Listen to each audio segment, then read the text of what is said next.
사도행전 8장 1절과 2절입니다. 사도행전 8장 1절과 2절. 오늘 점심 식사는 없습니다. 사도행전 8장 1절과 2절입니다. 다 찾으셨으면 아멘. 우리 다 같이 크게 읽읍시다. 시작.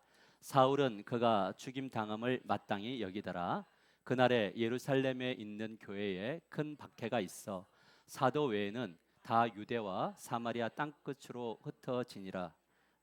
경건한 사람들이 스데반을 장사하고 위하여 크게 울더라. 아멘. 우리 다시 한 번 더 크게 읽어요. 시작.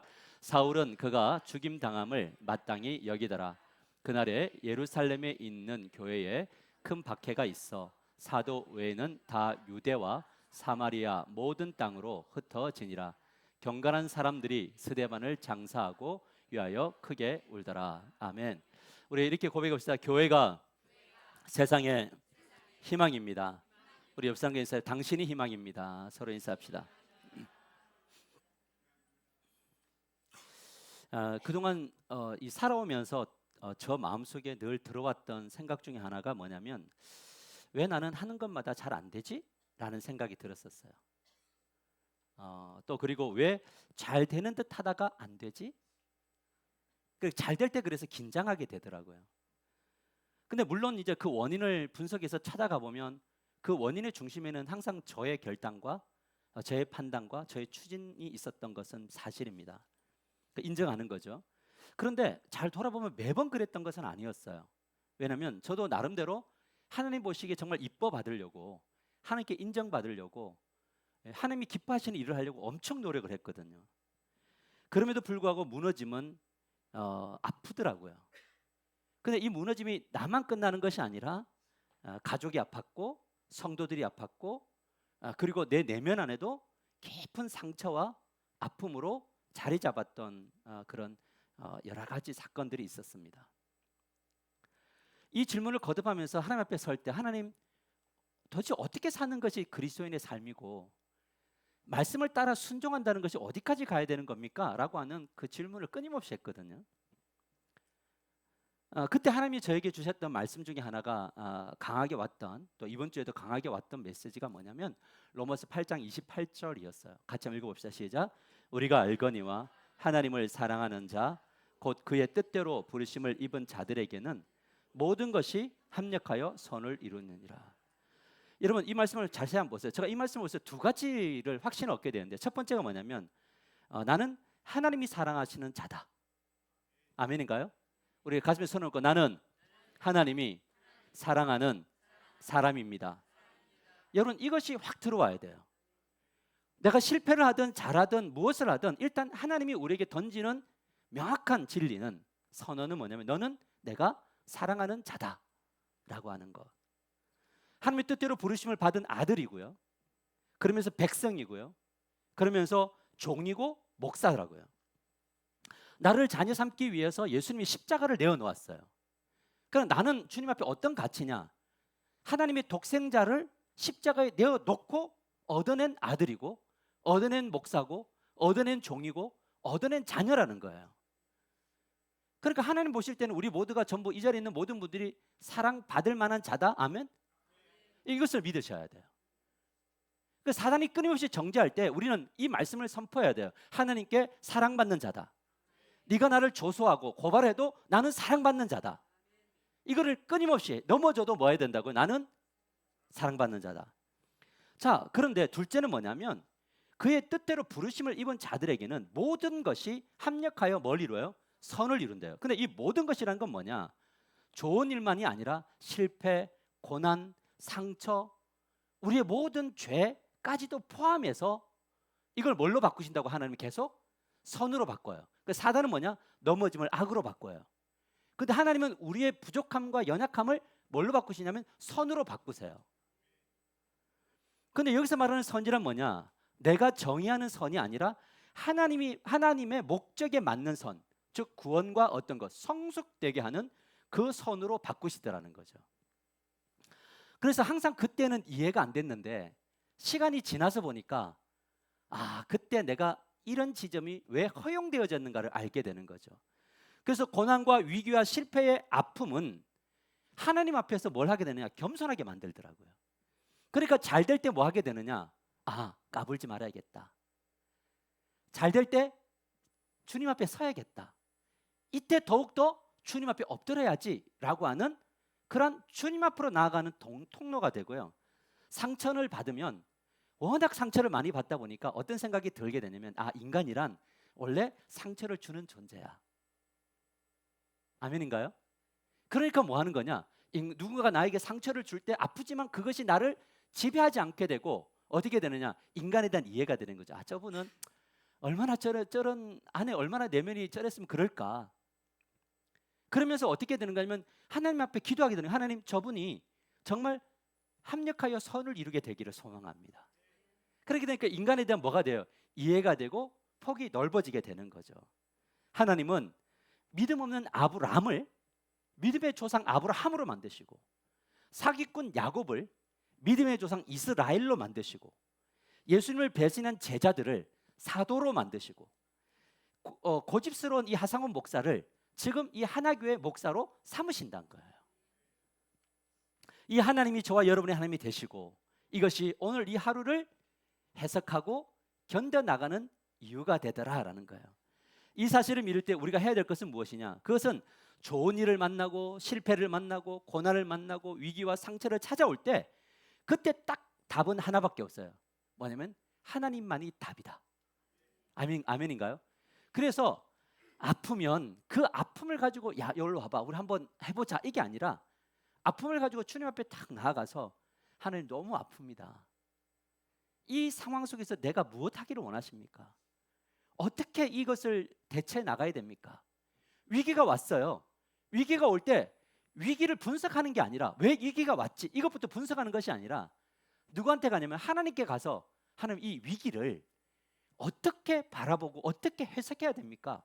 라고 그분의 음성과 그분의 해석이 올 때까지 멈춰 있으면 그때 뭐가 일어나느냐? 하나님이 답도 주시고 그 답을 찾아갈 때 위기가 변하여 복으로 바뀌는 역사가 나타남을 믿으시길 바랍니다. 그래서 우리는 어떤 사람이냐? 하나님께 묻고 물으며 순종하는 사람이에요. 답시다. 나는 하나님께 묻고 또 묻고 순종하는 사람이다. 할렐루야. 이것을 가질 때 끝까지 믿음의 경주를 하더라는 거죠. 그래서 오늘 말씀의 제목이 뭐냐면 하나님의 관점으로 해석하고 사명을 감당하라. 같이 한번 읽어봅시다. 시작. 하나님의 관점으로 해석하고 사명을 감당하라. 사도행전 2장 41절을 우리 같이 한번 읽어볼게요. 시작. 그 말을 받은 사람들은 세례를 받음에 이날에 신도의 수가 3,000이나 더하더라. 여러분, 예루살렘 교회가 성령 충만한 사람들이, 이 충만한 사도들과 성도들이 복음을 전했는데, 그때 이 복음을 듣고, 하나님 나라의 복음을 듣고 몇 명이 돌아와요? 남자만 3,000명이 돌아와요. 그러니까 이 예루살렘 교회가 갑자기 120명이 모이던 교회에서 지금 3,000명이 넘는 중대형 교회로 갑자기 성장을 했어요. 근데 이곳에는 숫자만 있는 것이 아니라 사도들이 가르치고 성도들이 교제하고 떡을 떼고, 그리고 뭐였어요? 오로지 뭐하기 힘썼어요? 기도하기 힘쓰는 교회였단 말이죠. 근데 이 교회가 대형 교회인데, 중대형 교회인데 관계가 뜨거웠어요. 날마다 마음을 같이 하고 떡을 떼며 뭐 하냐면 집에 모이기를 힘쓰고, 성령의 감동을 받은 사람들이 자신의 것을 내어놓으며 필요한 사람들에게 막 나눠주는 거예요. 그러니까 교회 가니까 어떤 결핍이 있는 사람이 주중에 하나님, 삶 현장에서 도와주세요, 하나님 제가 이게 필요합니다 하고 교회를 왔는데, 어떤 지체들이 집사님 이거 필요하시죠 하면서 그거를 내어주어서 그 위기를 뚫고 가는 일이 일어나는 거예요. 여러분, 놀라운 부흥이 여기서 이제 그치지 않고 사도행전 4장으로 가보면 어떤 일이 일어났느냐? 같이 읽읍시다. 시작. 말씀을 들은 사람 중에 믿는 자가 많으니 남자의 수가 약 5,000이나 되었더라. 자, 3,000명에서 몇 명이 되어져요? 남자만 5,000명이니까 만일에 부부가 왔다 그러면 어떻게 돼요? 10,000명인가요?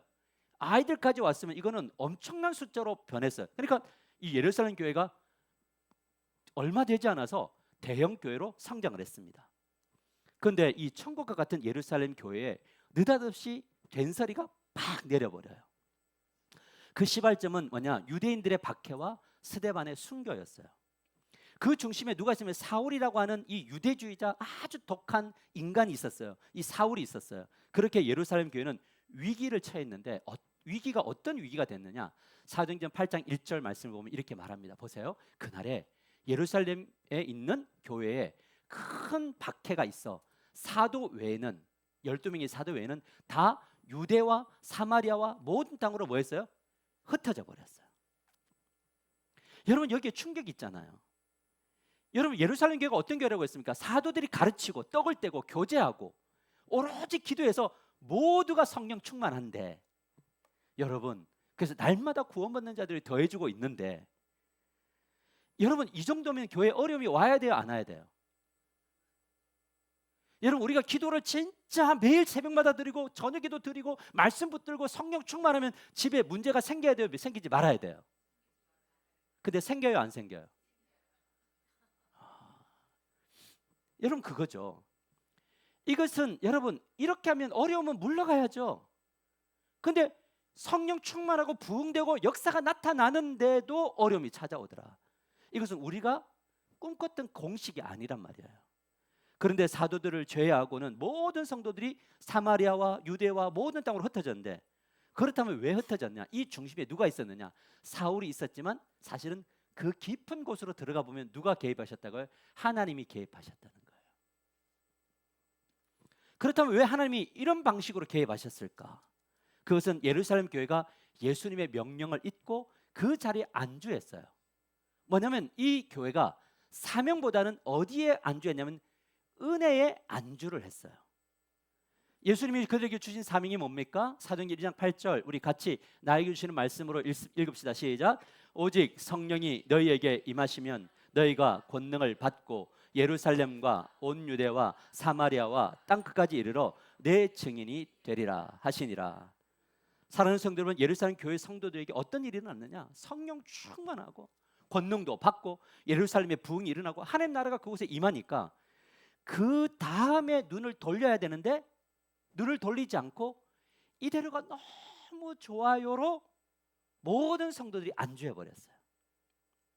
사랑하는 성도 여러분, 이것이 우리가 잘 될 때 긴장해야 되는 이유입니다. 여러분들이 평안할 때 자기만을 위해서 살잖아요. 그러면 하나님이 개입하세요. 개입하셔서 때로는 가정의 평안을 깨뜨려요. 사업의 영역을 깨뜨려요. 하물며 교회까지도 하나님이 개입하셔서 문제를 일으키는 걸 허용하세요. 왜요? 우리의 죄성이라는 것은 뭔가 평안하면 그대로 이대로가 좋다고 하고, 근데 절대 하나님은요 여러분을 사명자로 구원하셨기 때문에 그대로 절대 두지 않으세요. 오늘 목사님께서 오늘 설날에 와서 복 받는 설교 듣고 가야 되는데 협박을 하고 계시네 라는. 여러분 우리가 소풍처럼 행복한 교회를 세우며 누리기를 원하지만 뭘 하지 않아야 돼? 안주를 하지 않아야 돼. 저는 이 부천에 올 때 지난번에 설교했지만 제일 두려웠던 게 뭔지 아세요? 안주였어요. 그래서 예배당을 이렇게 안 지었어야 됐나 하는 생각이 들었어요. 왜냐하면 좀 불편하게 만들었어야 됐나?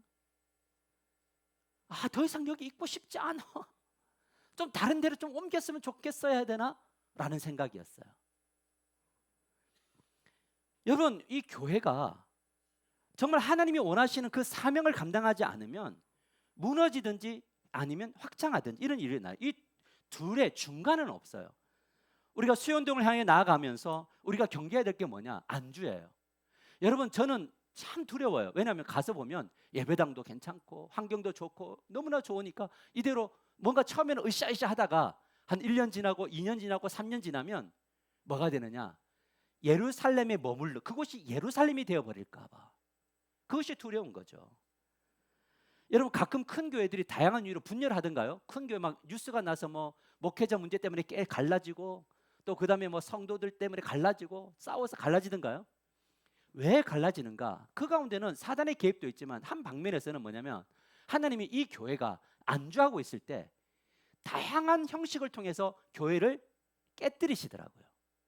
그럼 깨뜨린 성도들이 어디로 가느냐? 이곳저곳으로 흩어져서 또 뭐 하게 되냐면 하나님의 나라를 이루는 일들이 일어난다라는 거죠.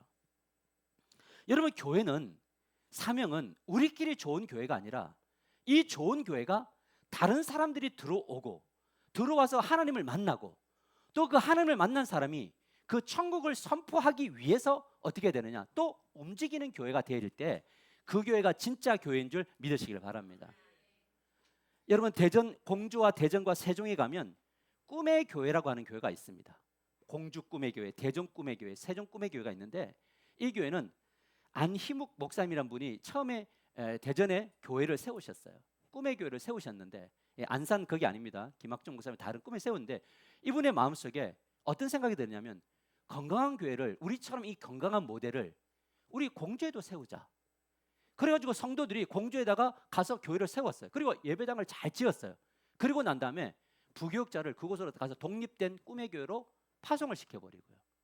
또 다음에 어디 가냐면 세종시로 가서 세종 꿈의 교회를 지었는데 그 꿈의 교회도 엄청 크게 지었고 또 그 다음에 교육자를 파송해서 그 교회 담임으로 세우고 그 모든 교회가 어떤 목회 철학은 공유하되 담임은 다 다르고 독립적인 공동체 교회로 세웠다라는 거예요. 여러분, 우리 저희 교당 교회 가운데 그 분당에 가면 용인에 가면 향상교회라는 데가 있습니다.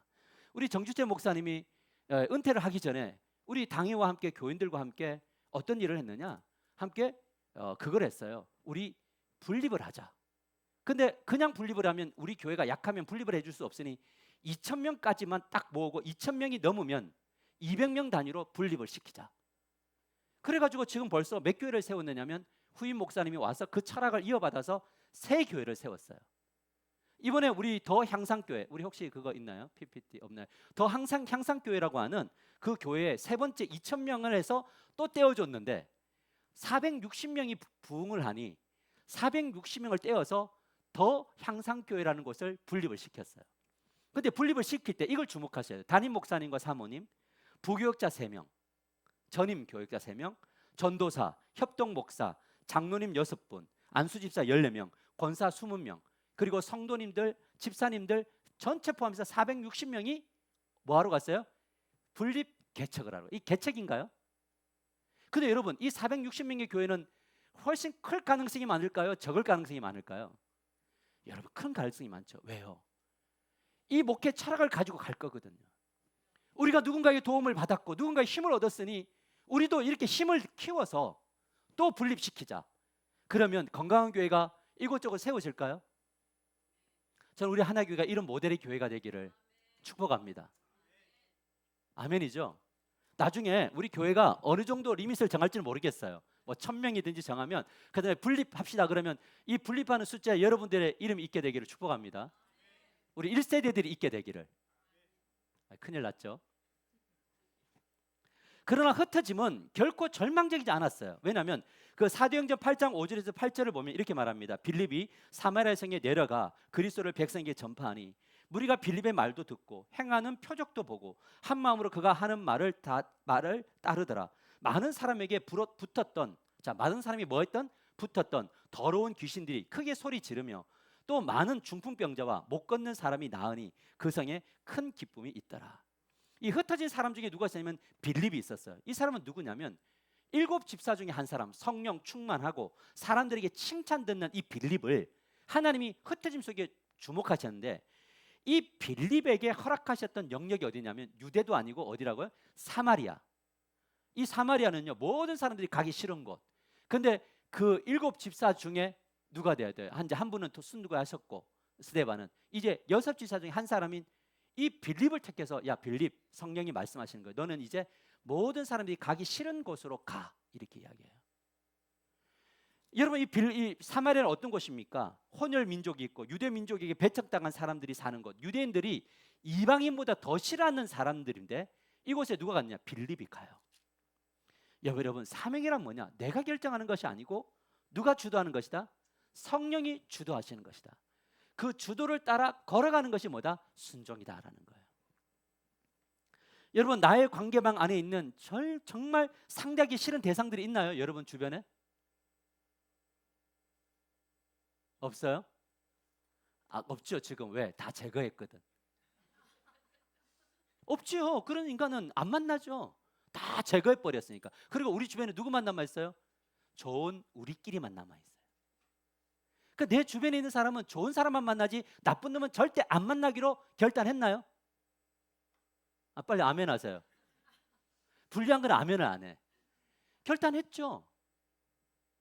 그러니까 뭐냐면 성령이 어느 날 정말 불편했던 사람을 떠오르게 만들고 그 떠오른 사람을 가게 가서 복음을 전해라고 할 때 우리는 거부하는 거죠. 아니야, 이건 아니라고. 근데 이 빌립은 주님, 다른 집사들이 안 가지만 저가 이 가야 된다면 저 가겠습니다 하고 갑니다.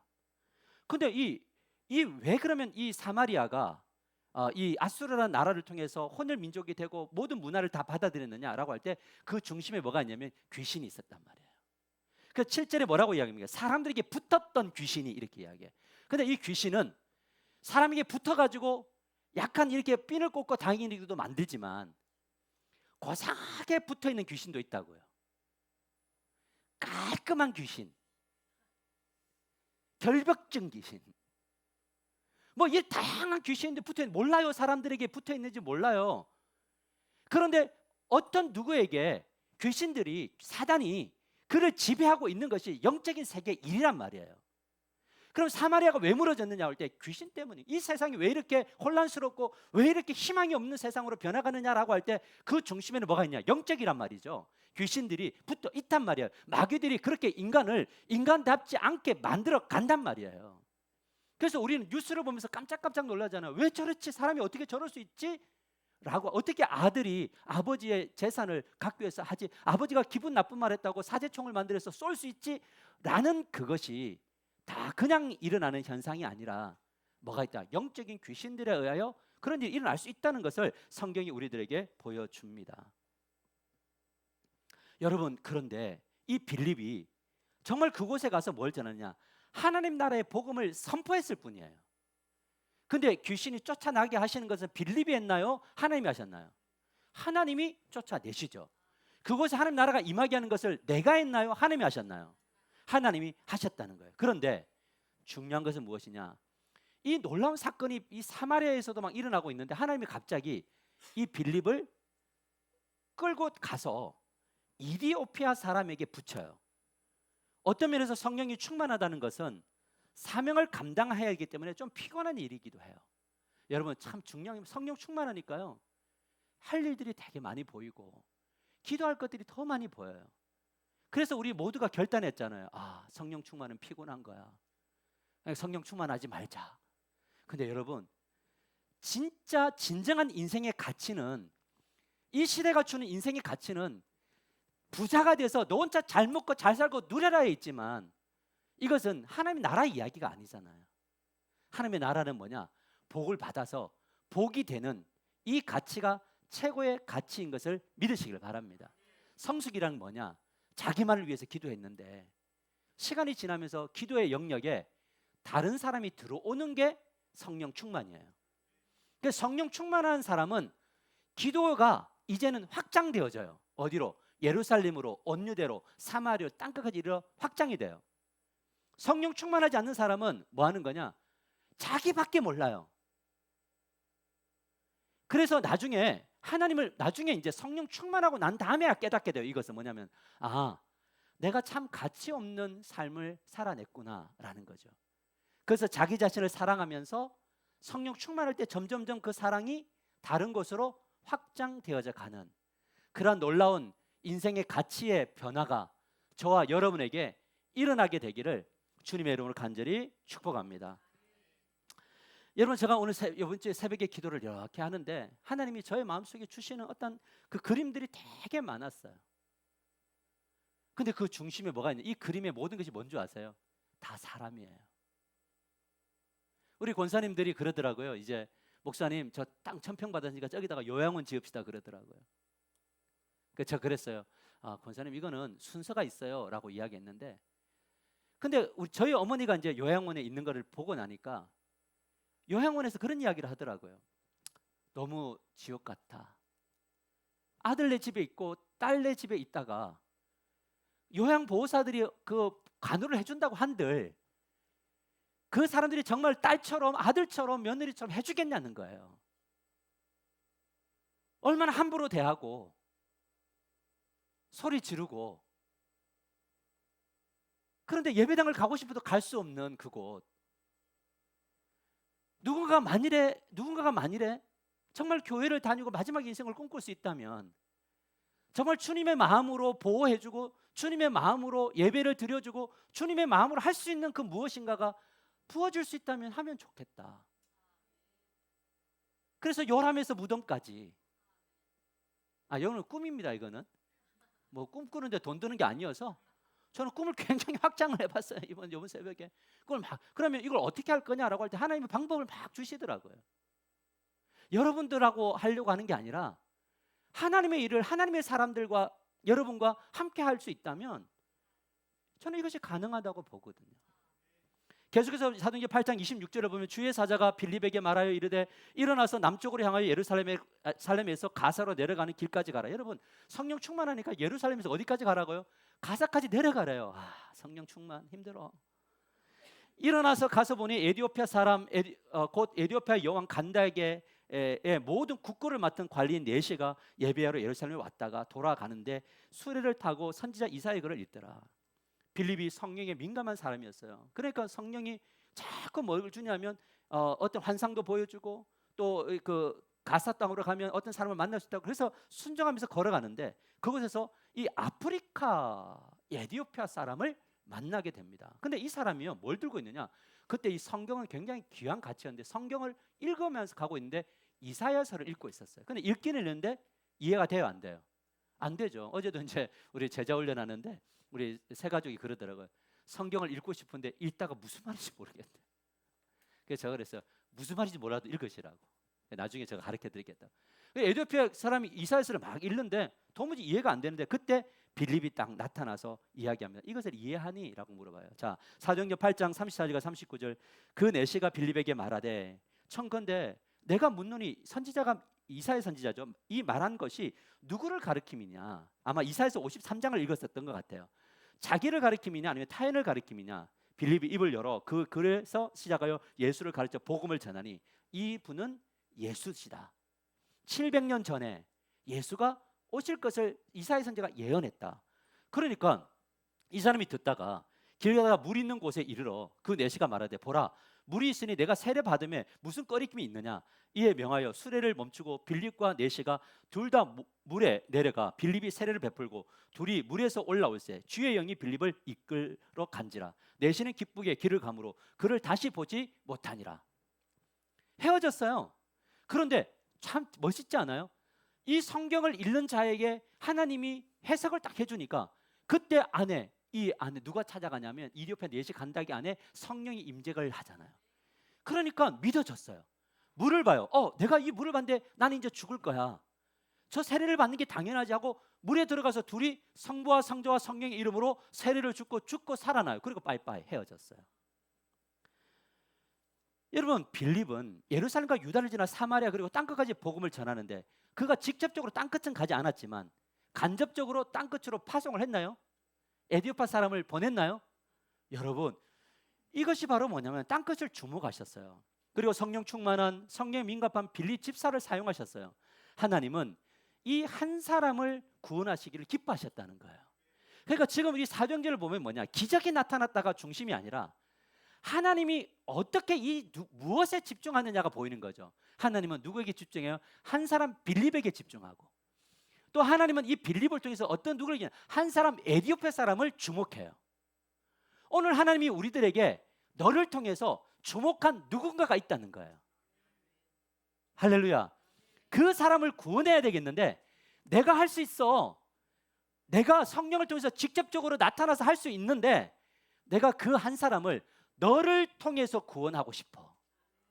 그럼 우리는 얼마나 귀한 통로입니까? 저 사람의 결핍을 너를 통해서 결핍을 채워주고 싶어.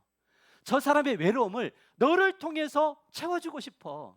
우리 다음 세대의 그 결핍을 우리 하나교회를 통해서 채워주고 싶어라는 거. 그래서 제가 꿈꾸었던 거 주님이 보여준 그림이 뭐냐면 하나님 방과 후 대안학교라도 시작할 수 있는 은혜를 주십시오. 아멘 안 하세요? 아멘이죠. 할 거예요. 하게 하실 거예요. 근데 저가 아니면 제가 준비하게 하고 저의 후임을 통해서 하게 하실 거예요. 왜 이게 필요하냐? 근데 이 방법을 생각해 보니까 방법이 너무 많아요. 이런 비전에 가슴이 뛰는 성령 충만한 사람이 우리나라에 저는 정말 많다고 믿어요. 그분이 우리 교회 안 나와도 돼요. 그냥 이사진을 만들고 그런 꿈을 꾸는 여러 교회들이 모이고 서로 재정을 토합하고 할 수 있다면 하나님의 놀라운 역사가 나타날 줄 믿으시길 바랍니다. 제가 영어 캠프를 되게 하고 싶었잖아요. 알죠?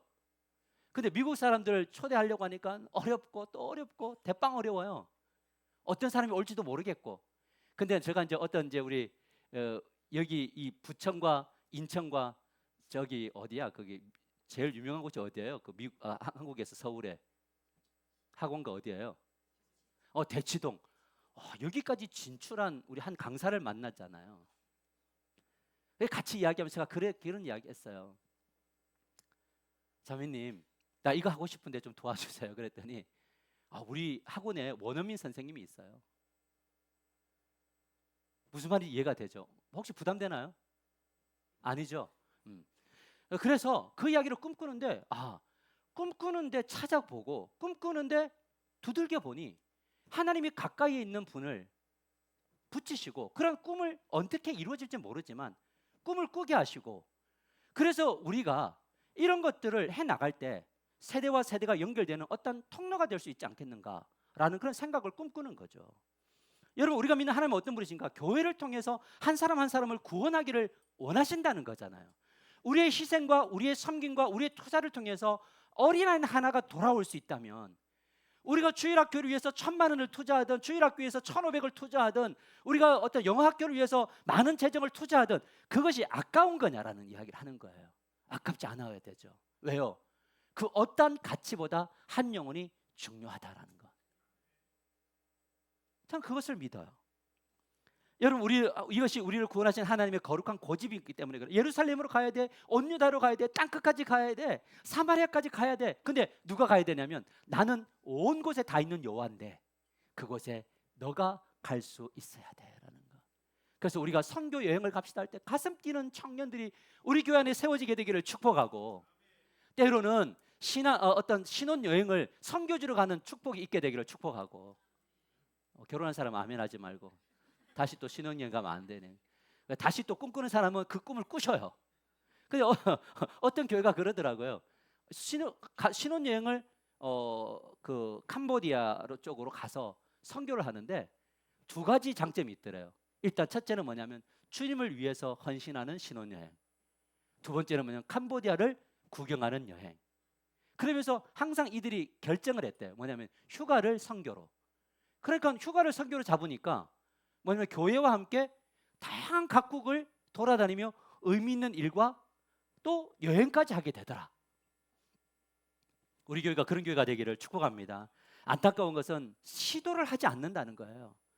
포기한 교인들이 너무 많이 있다는 거예요. 너무 아파요. 그래서 저는요, 그럼 이 대안학교를 할 때 교사를 어떻게 할 거냐라고 물어볼 때 요즘에 학교 선생님들이 너무 힘드시거든요. 막 정신과 치료도 받고 그런데요. 우리 아이들의 인권을 위해서 선생님의 인권을 너무 짓밟아 나가지고, 그래서 선생님들이 딱 어느 연수만 채우면 은퇴하는 분들이 되게 많대요. 저는 그런 분들 중에 이런 가슴이 뛰는 분들이 이런 데로 붙게 되기를 기도합시다. 어떻게 알아요? 아무도 몰라요. 꿈을 꾸고, 근데 꿈을 안 이루어주시면 그래도 할렐루야인가요? 근데 이루어주시면 또 그래도 할렐루야죠. 여러분, 우리가 119 관계 전도를 할 때 우리가 먼저 일어나야 된다. 그래, 왜 그러냐면 우리 교회는 세상의 희망이에요. 그냥 교회가 아닐 거예요. 목회자를 살리는 교회일 거예요.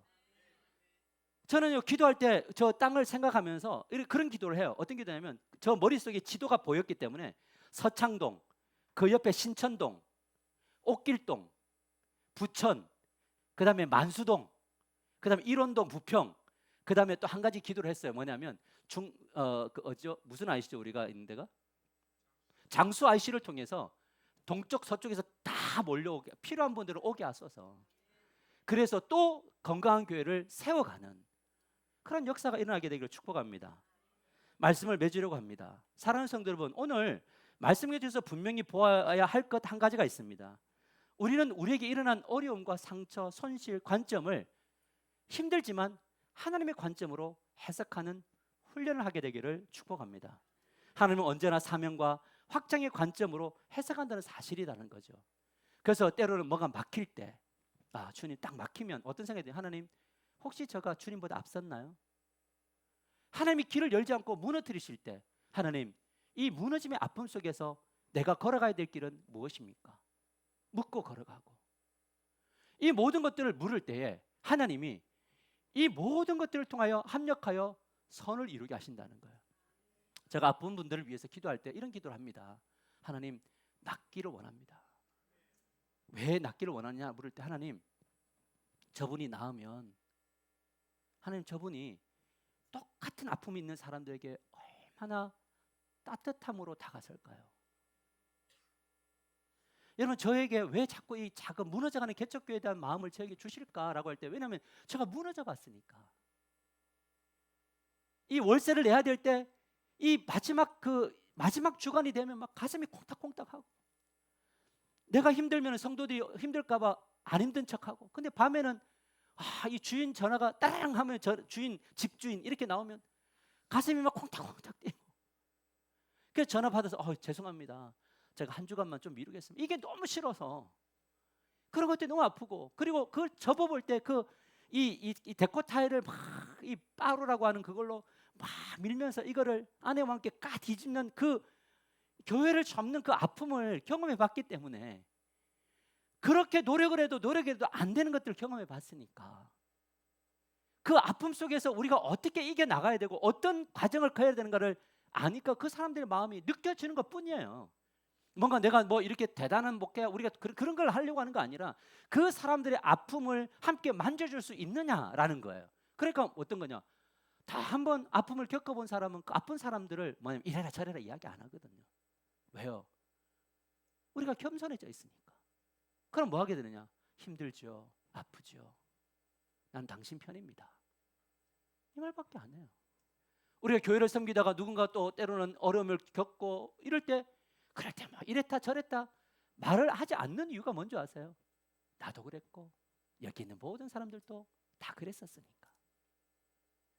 그러니까 뭐 하게 되는 거냐, 우리에게 일어나는 모든 것들을 하나님의 관점으로 해석해 나갈 때 뭐 하는 거냐, 분석은 기도를 하면서 하지만 그 가운데 누가 일하실 것을 믿으며, 회개할 것이 있으면 뭐 하는 겁니까? 솔직하게 하나님 앞에 회개하는 거죠. 하나님 맞아요. 그리고 어떻게 하냐, 그 다음부터 또 어떻게 할까요?로 들어가면 하나님은 놀랍게 역사하시더라. 스데반의 순교도 사울의 박해도 하나님의 나라를 막지 못했어요. 오히려 복음은 예루살렘을 넘어서 사마리아 그리고 땅끝으로 흘러갔어요. 빌립은 사도가 아니었어요. 집사였어요. 저는 뭘 보는 거냐면, 전도를 누가 자꾸 하고 싶어 하느냐라고 할 때 초신자들이요. 우리들도 전도하고 싶은 마음들이 있지만 진짜 전도하고 싶은 사람은 어떤 사람이냐, 초신자들이에요. 왜요? 들어보니까, 설교를 들어보니까 인생의 이야기가 나오고 삶의 이야기가 나오고, 이 좋은 이야기를 누구에게, 안 믿는 친구에게, 방황하는 친구들에게 전해주고 싶은 마음이 생기게 되는데, 그 사람이 바로 이 21세기의 영적인 빌립이다란 말인 거예요. 여러분, 제가 언젠가 롯데 백화점에서 이렇게 밥을 이렇게 먹다가 창가에서 이렇게 이제 밖을 내다보는데, 그런 문득 그런 생각이 들었어요. 하나님, 너무 집이 많아요. 너무 집이 많아요. 그리고 지난번에 집회를 갔는데도 청년들이 막 삼산체육관을 가득 메웠어요. 너무 청년들이 많아요. 도대체 하나님, 이 많은 사람들이 이 주님 앞에 몰려오듯 이 믿지 않는 사람들이 돌아오는, 여러분, 마지막 시대 때 추수할 것이 많다고 했나요? 적다고 했나요? 주님이? 다시 어려운 질문을. 추수할 때 추수할 것이 많다고 했나요? 적다고 했나요? 너무 많죠. 근데 왜 추수를 못해요? 그렇죠. 일꾼이 없어요. 추수꾼이 없어요. 여러분, 신천지가 추수꾼이 아님을 믿으시길 바랍니다. 신천지는 가짜 추수꾼, 진짜 추수꾼은 누구요? 우리가 추수꾼. 저기에 여호와의 증인은 가짜 파수꾼. 우리가 누구라고요? 진짜 파수꾼. 하나님의 교회, 저기가 진짜 하나님의 교회가 아니고 우리가 하나님의 교회. 이단들이 가져간 이 타이틀을 우리가 다 갖고 와야 돼요. 너 누구냐 그랬더니 나는 하나님의 파수꾼이에요. 너 누구냐 그랬더니 하나님의 추수꾼이에요. 왜 좋은 것들을 다 이단에게 다 뺏기고 우리는 다 기죽고 있냐고요. 추수꾼이라면 사람들이 우리를 신천지로 생각할까 봐. 아니라고. 대한예수교 장로의 고신 추수꾼이라고. 대한예수교 장로의 고신 파수꾼이라고. 저것들이 가짜라고. 근데 이 추수꾼이 데리고 들어와서 창고에다가 들인 알곡들이 볼 때 알곡이 들어와서 진짜 예루살렘 교회 같은 그 천국을 누려야죠. 이 싸움 해야죠. 그래야지만이 뭐냐? 우리가 이겨낼 수 있다는 거죠. 놀라운 사실은 무엇이냐? 자, 보죠. 아까 성경이 뭐라 했죠? 빌립이 에디오피아 내시 간다게에게 세례를 주고 그들이 헤어졌더라. 맞나요? 다시는 보았더라, 보지 못했더라? 보지 못했더라. 근데 이 이디오피아 내시 간다게가 성령을 만나고 예수를 만나서 가가지고 에디오피아에 가서 복음을 전했을까 안 전했을까요? 당연하죠. 전했죠. 여러분, 에디오피아가요 인구가 1억 2천 명이거든요 지금. 그런데 기독교인이 18% 20%예요. 지금 에디오피아에 수천 명의 그리스도인이 있어요. 교회들이 세워져 있다고요. 근데 이 에디오피아는 하나님이 얼마나 사랑하셨냐면 그 에디오피아의 여왕이 솔로몬을 만나러 왔나요? 그때 저는 개종했을 가능성이 많다고 봐요. 유대교로. 그래서 유대교가 있다가 이 에디오피아 내시 간다게를 통해서 다시 그때 이사야에서 말했던 이 예수가 우리가 그동안 잘못 믿었으니 이 예수를 믿자라고 복음을 선포했겠죠. 그리고 우리 사도들 중에도 에디오피아로 가서 복음을 전한 12사도 중에 한 명이 있다는 거예요.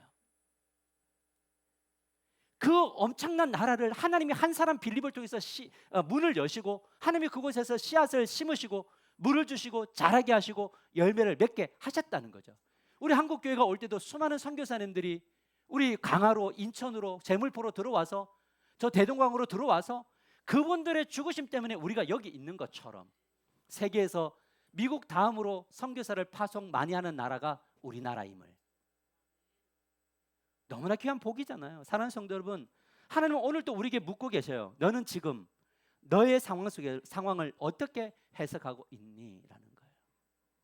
상처인가? 아니면 사명인가? 그 솔직하게 고백하는 하나님 지금 저는 상처예요. 그러면 하나님이 야단치나요? 하나님 저는 지금 아파요. 하나님 저는 힘들어요. 라고 이야기하면서 이 고백을 주님 앞에 가지고 가는 거예요. 그래서 때로는 기도하다가 그래요. 이렇게 앉아있다가 그냥 이렇게 한숨을 훅 쉬면서 주님 새벽에 기도하는 거 너무 힘들어요.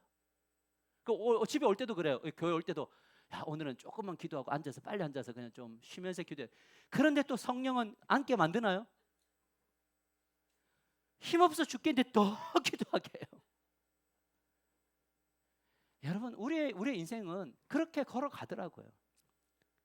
교회는 안주하면 쇠퇴하고 사명을 붙들면 성장하는데 그 성장이라는 게 뭐냐? 숫자를 말하는 게 아니라 정말 성령의 강력한 역사가 우리 세대들에게 일어나야 된다. 지금 점점점 30대 40대의 신앙이 우리 예전에 가졌던 신앙을 가져갈 수는 없다. 그러니까 저는 우리 교회를 보면서 감사한 게 뭐냐면 어떤 교회의 이야기예요. 어떤 교회가 그랬대요. 성미를 하느냐 마느냐로 60대 권사, 50대 위의 권사님과 40대 이하의 집사님들과의 논쟁이 벌어졌대요. 40대 이후는 성미를 하지 말자. 왜 하지 말자? 그러니까 성미에서 쌀벌레가 나와요. 근데 우리 50대 이상 권사님은 너희가 타락한 거다. 벌레는 제거하고 먹으면 되지. 뭐 이래갖고 싸운 거예요. 내가 그 이야기를 듣고 참 진짜 웃기지도 않는다. 성미를 왜 하냐고요. 지금은요. 그런 시대가 아니에요. 제가 우리 교회를 통해서 정말 감사했던 게 뭔지 아세요? 우리 교회가 다 개척할 때 아픔을 가지고 교회를 세울 때 우리 세 분의 권사님을 딱 모시고 강화에 밥 먹으러 가서 밥 먹고 차 마시면서 딱 그 이야기만 했어요. 권사님 딱 3년간만 입 딱 다물고 그냥 그늘 되어주세요. 50대들 세워야 되겠습니다. 권사님 아무 말 하지 말아요. 그러니까 권사님들이 예스. 근데 진짜 3년간 말 안 해주셨어요. 그렇게 품 안에서 50대들이 세워졌어요. 근데 나중에 이제 50대들이 가니까 또 50대들은 좀 찌그럭찌그럭이 나와요. 그래서 제가 권사님을 다시 밥 먹으면서 이야기했어요. 권사님 이제는 좀 야단 좀 쳐주세요. 분간을 못해요. 불러다가 혼쭐을 내주세요. 우리의 삶 속에 일어나는 많은 일들이 참 이렇게 돌아보니까 그래요. 그러니까 여러분들 막 흔들리는 상황 속에 제가 안 흔들리는 이유가 있어요. 왜 안 흔들리느냐? 정말 흔들릴 상황 속에 저 밑바닥까지 가서 속된 말로 떼기장이라 그러죠. 팍 쳐서 바닥에서 그 아픔의 고통의 시간을 보내봤고, 정말 믿었던 사람들이 정말 결정적인 통로가 되기도 하고, 이런저런 삶 속에서 일어나는 일들 속에서 미워하고 아파하고 하다가 보면 결국 목회는 못하는 건데, 그런 아픔과 여러 가지 상황들을 경험하다 보니 뭐 하게 되는 거냐? 힘든 상황이 오면 버릇이 하나 딱 생기는 거죠. 말할 사람들과만 말하고 입 딱 닫는다. 그리고 뭐 한다? 기도하고 엎드린다. 그리고 주님이 일하심을 본다. 그런데 주님은 뭐 하신다? 일하신다. 그래서 저는 지금도 그런 이야기 해요. 저 예배당 저거 해놓고 잠이 오냐요? 잠 잘 옵니다. 너무 잘 잡니다. 왜 잘 자느냐? 아니 이건 내가 할 수 있는 일이 아닌데. 그러면 너무 넉넉히 있냐? 그건 아니에요.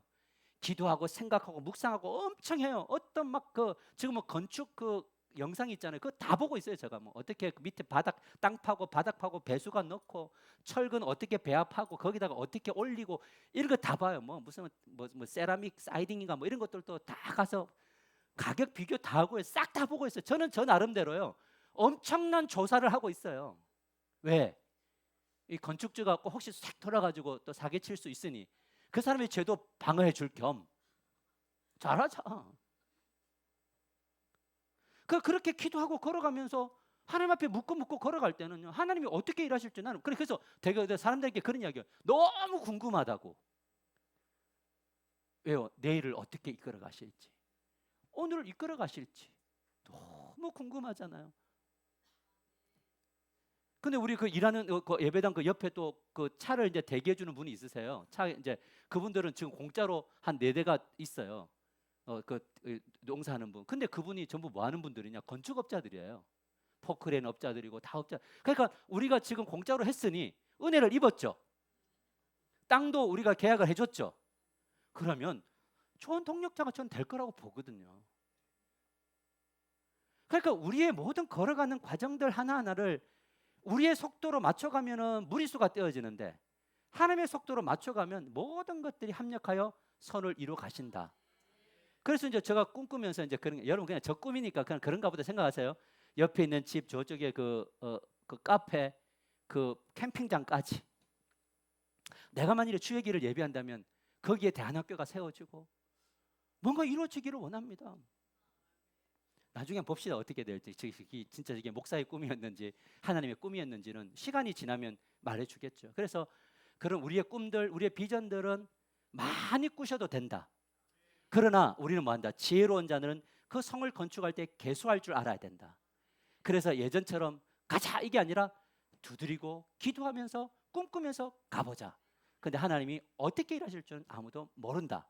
그럴 때 실력이 겸비되는 놀라운 역사가 일어나게 될 줄 믿습니다.